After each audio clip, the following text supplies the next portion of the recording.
Continuing on with Loveboat Taipei by Abigail Hingwen, this time with my shirt on.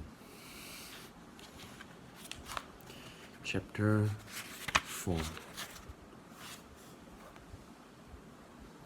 The van jolts over a pothole as the girl leans over Rick. Her heart-shaped face tapers to a cleft chin. Dark brown eyes curl ever so slightly down either side of her nose. Her tangerine dress tightens against generous curves and could have come off a runway.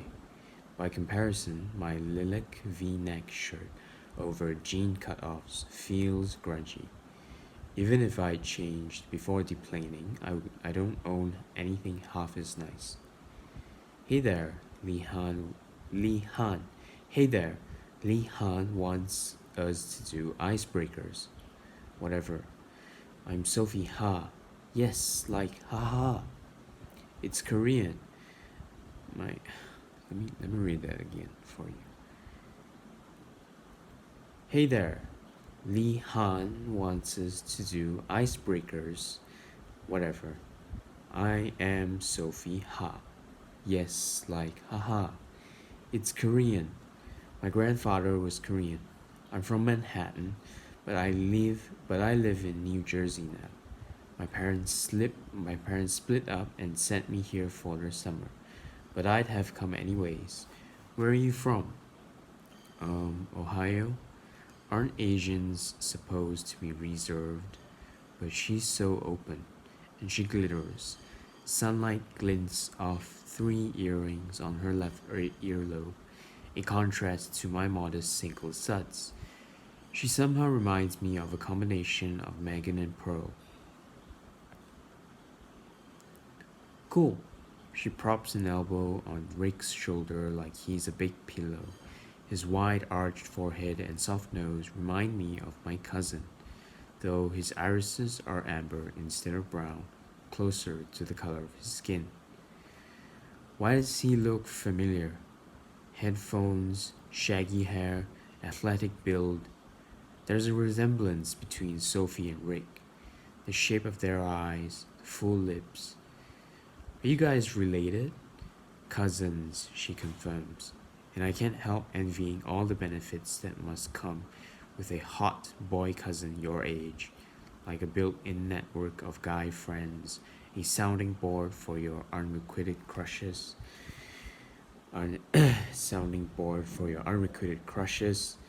We went to the same high school. I was a cheerleader. I'm headed to Dartmouth. I'm headed to Dartmouth. Oh, cool. I dance. Dance squad. Ballet. Cool. Rick's off to Yale. She rolls her head charmingly. To play football. She kneads his shoulder and pretends to cheer. Ra ra sis boom ba. Ra ra ra sis boom ba. Quit it, Sophie. He slumps against his seat, frown deepening, looking out the window. We've hit rush hour. I give up, she sighs. Even I can't take only so much of your sulking. Wait a minute. Yale, football, woo. You, I blurt. Rick frowns. What? When I was 9, Dad showed me a photo in a world journal. A skinny Chinese boy with a birthday just 5 days after mine, with bear-like brows that have since spread proportionately over the forehead of the guy beside me. Wu Guangming, bright light, family name first, of New Jersey, had won the National Spelling Bee when I didn't even know a round existed beyond my 4th grade silver medal victory. Maybe you should put more effort into spelling, Mom suggested. When we turned 12, Wu Guangming had his piano debut in Lincoln Center. You should practice more, harder, At 14, he won the Google Science Fair for some machine learning algorithm. How can you go to medical school with a B in biology? We'd lived the same number of years on this earth, and he'd achieved 4 times as much. I told myself he had no soul. He spewed algebraic formulas on command. His fingers were sausage swollen from his mom's chopsticks, coming down on them at the keyboard. The only time the only time I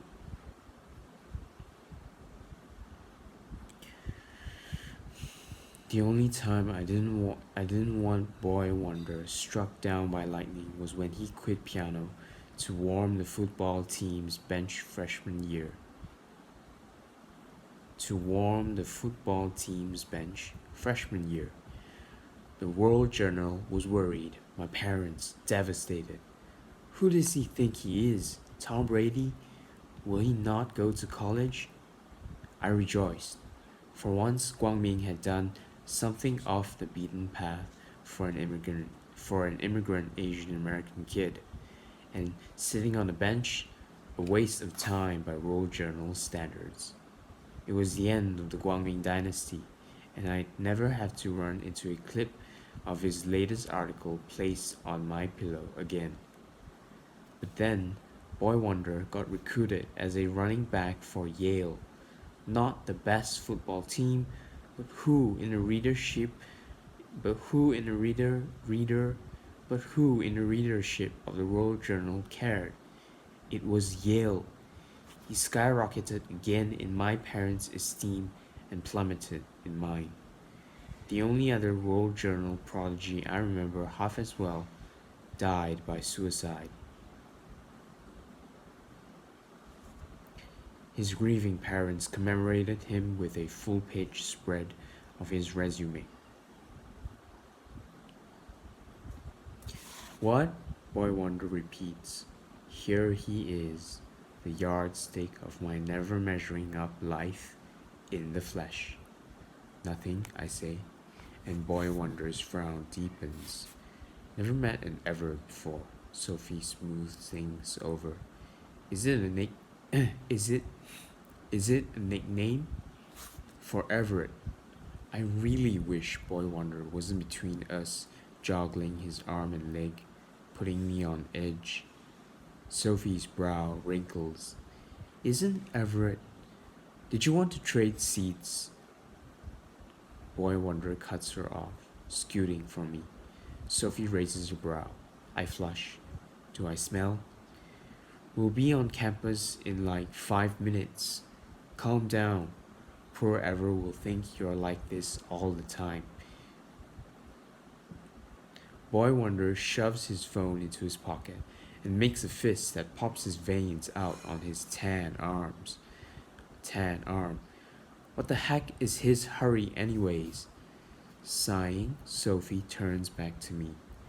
So Everett's a boy's name? Yeah. My flush deepens. My usual embarrassment quadrupled. I don't want to keep talking over Boy Wonder and annoying him. My parents didn't realize it was, to which most respond. How could they not? Boy Wonder glances at me. Guess Everett sounds like Bernadette or Juliet. Easy mistake. Easy pronunciation. Easy mistake. I'm surprised. He understood. Sometimes things that should be straightforward, like what a boy's versus girl's name, or why your entire self-worth isn't at stake when you let down your parents, just aren't. Let me process that sentence. I'm surprised. He understood. Sometimes things that should be straightforward, like what's a boy's versus girl's name, or why your entire self-worth isn't at stake when you let down your parents, just aren't. Sometimes things that should be straightforward just aren't. Like when you let down your parents, why your entire self worth isn't at stake. Just aren't. If you. Okay. I'm surprised. He understood. Sometimes things that should be straightforward, like what a boy's versus girl's name, or why your entire self worth isn't at stake when you let down your parents, just aren't. If you didn't grow up like I did. Yeah, I say. Not that this makes up for him being the bane of my existence. What's it mean, anyways? He asked. Why am I so weirdly fascinated by the stubble on his jaw? Brave as a boar. Remember, I didn't pick it. What?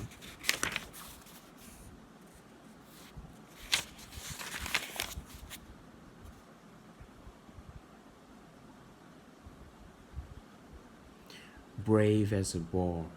Remember, I didn't pick it. Ever the brave boar. I like it, he says. I can't help a small snort. He can't mean it. He can't mean it. No, really, better than my name.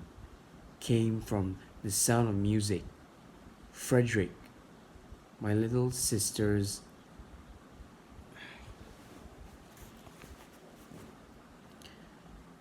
Friedrich, my little sister's Liesel. Liesl. Liesl. I press my lips together, then admit, that's hilarious. He groans. No, it's not. We had to watch the movie 100 times, and every time, my parents would say, he waves a hand jazz style, that's how we got your name. My sister got so sick of it, he changed her name to Shelley last year in 5th grade.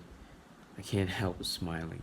She sounds a little like my sister, in a family that picks names out of an old but decent musical. Not what I'd have expected for a boy wonder.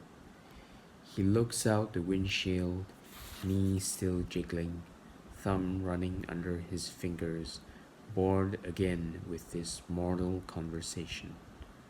Okay, fine. I face out my own window, my cheeks heated. The world feels jarringly off, as if I've dropped into a parallel universe crowded with strange, squarish cars, oblong street signs, speed limits in kilometers, in Chinese characters. Then the elevated highway lifts us into tree-covered mountains. Mint and orange pagodas jut through the leaves, square, tiered, roofs with corners flared like swallowtail wings, stacked in towers that shrink as they ascend, like my favorite jewelry box Dad brought from a trip to Singapore, expanded to house-sized proportions.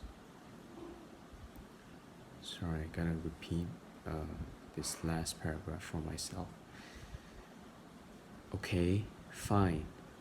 I face out my own window, my cheeks heated. The world feels jarringly off, as if I've dropped into a parallel universe, crowded with strange, squarish cars, oblong street signs, speed limits in kilometers, and Chinese characters. Then the elevated highway lifts us into tree-covered mountains. Mint and orange pagodas jut through the leaves, square, tiered roofs with corners flared like swallowtail wings, stacked in towers that shrink as they ascend, like my favorite jewelry box Dad brought from a trip to Singapore, expanded to house-sized proportions.